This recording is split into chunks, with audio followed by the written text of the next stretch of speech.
Reward. Psalms 23, 5 and 6. You prepare a table before me in the presence of my enemies. You anoint my head with oil. My cup runs over. Surely goodness and mercy shall follow me all the days of my life, and I will dwell in the house of the Lord forever. Jesse knew this song, and he knew what was waiting for him. He knew the shepherd. Those who belong to the good shepherd receive a welcome, a lavish welcome, when they arrive home. Yes, the table here speaks of a big supper, a time together, a time of fellowship. It's going to be wonderful to see everyone there.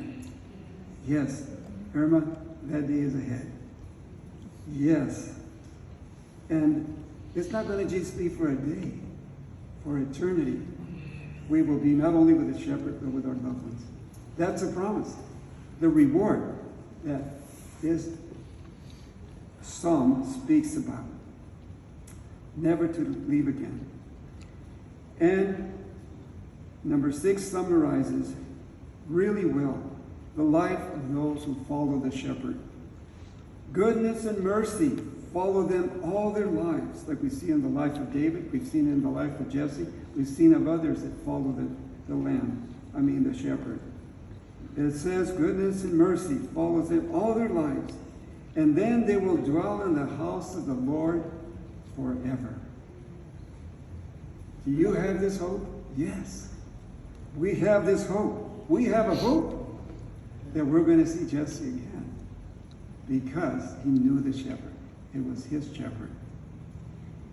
Only those who know the good shepherd will enjoy the benefits of this song, the blessings of this song. Can you honestly say, the Lord is my shepherd? My shepherd. That's a personal relationship that is needed. The promise of God's provision for forgiveness of sins, a constant companion, that's what God is. A home in heaven only applies to people like Jesse, who got to know the shepherd, journey with the shepherd, have a relationship with the shepherd. So you may know the 23rd Psalm, like that entertainment. You may know the 23rd Psalm, but do you know the shepherd? Can you call him my shepherd? That is so important. So Irma and family, during these difficult times, separation isn't easy, especially so many years.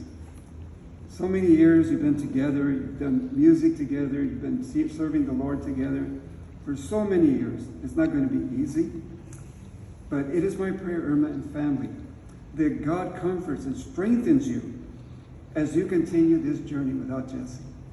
But like once again, you have many good memories.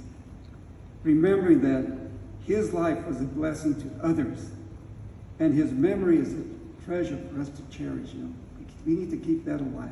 Beautiful pictures, beautiful family, wonderful. Yes. So Jesse leaves behind 1 younger brother, Greg, 3 younger sisters, Arlene, Pauline, Ann, 3 sons, Chris, Jess Jr., and Jerry, all talented. 4 grandchildren, Joshua, Jeremy, Christopher, and Lucas. 1 great-grandchild, Cheyenne.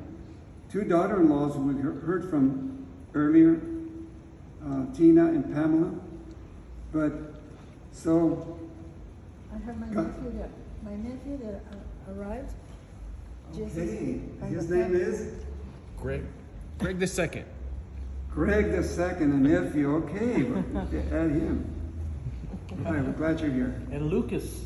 Yeah, Lucas. Yeah, I mentioned Lucas. Oh. Yeah, I mentioned 4 grandchildren. Oh, 4. Did I miss anyone else? I hope not. Yeah. Speak now, forever hold your peace. All right. But we are so blessed to have Jesse. I mean, I go back, like I say, to the 50s. I was a young, very They young. said you were about 10 years old? Yeah, about 10 years old. He must have been about 19. Yes, and But I was very impressed with him for the talent. He had a lovely talent, and it was a wonderful experience. So, God bless you, Irma and family. Thank you. I'm glad you're all here. I wish my church was this full every Sabbath. COVID did a job on us. Thank you, Pastor. At this time, I would like to ask my handsome nephews who are going to pay tribute, beginning with the oldest, Chris, paying tribute to their dad, and I would like to ask the other three who are going to speak for the sake of time to come and stand here while he does his piece. And I would like to ask you to bear with us. We started late. There will be very good food, so that's going to be what I'm going to hold you with here. So stick around.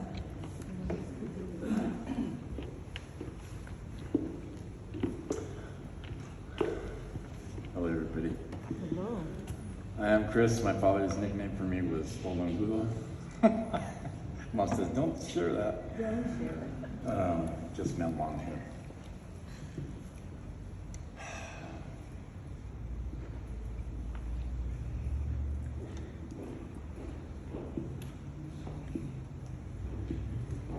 Like my Aunt Lisa said, we were blessed those last days that my father was here. My father was not a touchy-feely person, but as you see in this poster here, those last few days he asked us to hold his hand while we were sitting by his bed. So I took a picture one day and then my friend superimposed that on that picture. That's my father in my hand. But all of us boys got to spend time with him before he passed. And that was a true blessing. My father was, he liked to joke around. One day I pulled a joke on him. I put on fake blood on Halloween and I ran into the garage. Ah! And my dad got him and bumped his head on the bumper of the car he was working on. He goes, that wasn't funny, son. You know, I've never met anybody who didn't love my dad. Everybody that I've ever met that knew my dad always thought that he was one of the nicest people around. A lady told me just a few days ago, she goes, well, if you miss your father, just look in the mirror.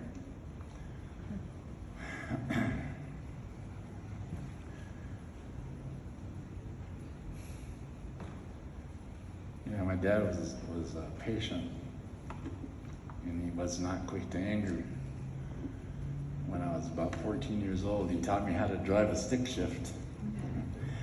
And we lived in La Sierra, and way back then, on Pierce, there was a big dairy, La Sierra Dairy, Loma Linda.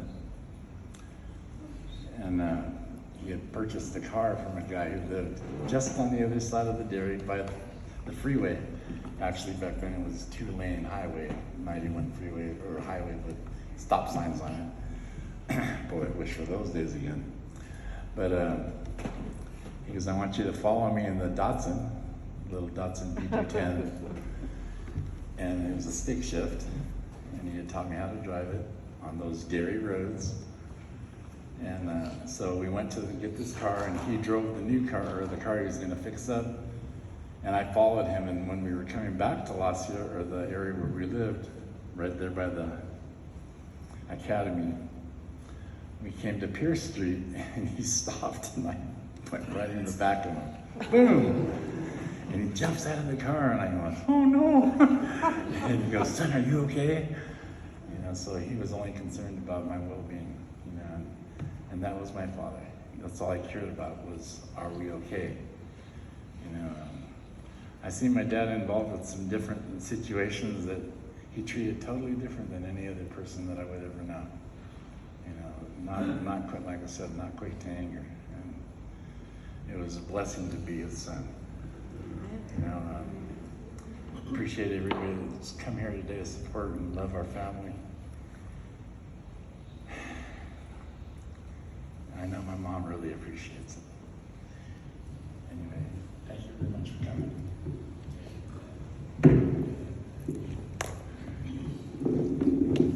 Hello everyone, thank you for coming.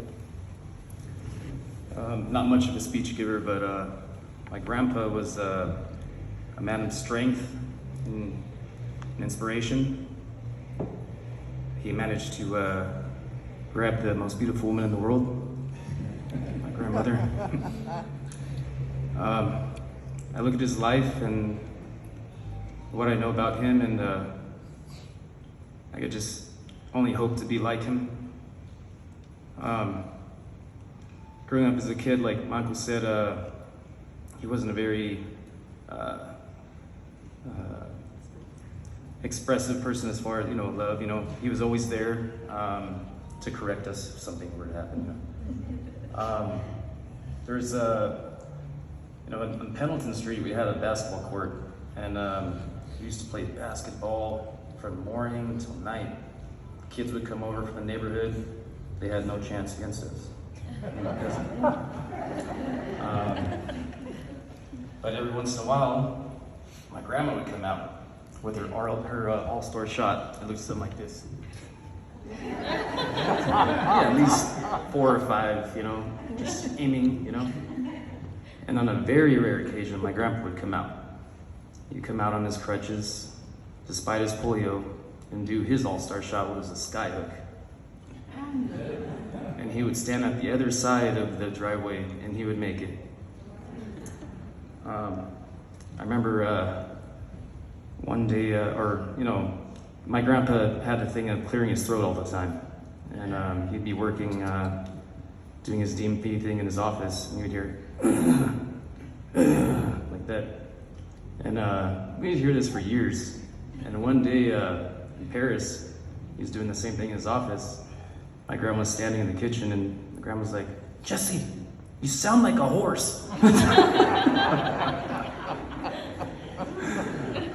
Her mom? But another thing that was very impressive to me too was his forearms. They were crazy. It's like he had like hot dogs right here, just doing this stuff, And being born into a family was very musical inclined. I would hear my dad playing. He used to be in a group, and he'd be practicing all the time. But one of my favorite things about my family is seeing everyone in the same room singing, playing guitar. Sabbath. The rule was no TV Friday night, and you could turn it back on Sunday or Friday or Saturday night. The only thing we could watch is stuff of the Bible and VeggieTales, things like that. But just looking back at his life again, I would just hope to be like him one day. Despite his polio, he was able to do a lot with his life. He lived a long, rich life. He accomplished many things, and we can only just stand behind him and remember him, and just keep foraging on. Stay family and stay close, because when these times come, we need each other. And Grandma, anything you need, I'm here for you whenever you need me. Okay, you're not alone. We're all here for you, Grandma. Okay?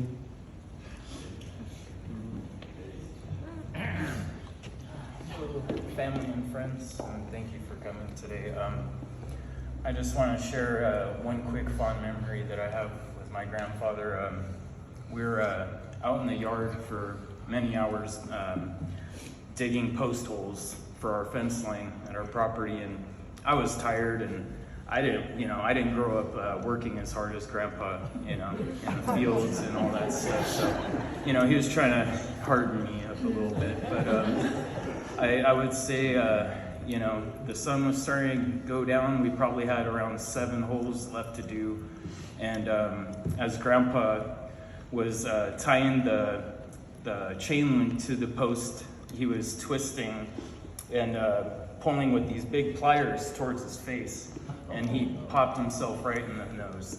And I was expecting my grandfather to, all right, that's it, we're wrapping it up for the day, we're going in. kind of my hope. But he wiped his nose off, and he was like, huh, "It's been about 47 years since I've had a nosebleed like that." We continued and we finished the job. So that taught me right there, the kind of man my grandfather was. And thank you for letting me speak. That's right. I think I wanted to give the opportunity for some of you to say a memory, but I'm afraid since we started late, that time has gone by very fast. And if someone spoke, it would be like about 15 seconds. No. But perhaps we will have time in the fellowship hall. I don't know if we'll have a roving mic there. I'm not sure. Yes. We will. So as you get your food and partake of the goodies that have been prepared for all of us, perhaps you can keep an ear a little open, and some people may want to say something. There's a lot of family here, a lot of friends. We all have friends that are family, extended family that we love. All of us have someone here that has come to support Irma and each one of us, and you have no idea what it means to us. Thank you so much. And now the last song that we are going to have, Yoli and her family will like this lead us, and then we can go into the fellowship hall and partake of the good food. Thank you so much for coming. It has been our joy to remember with you someone we love and respected deeply. Thanks again.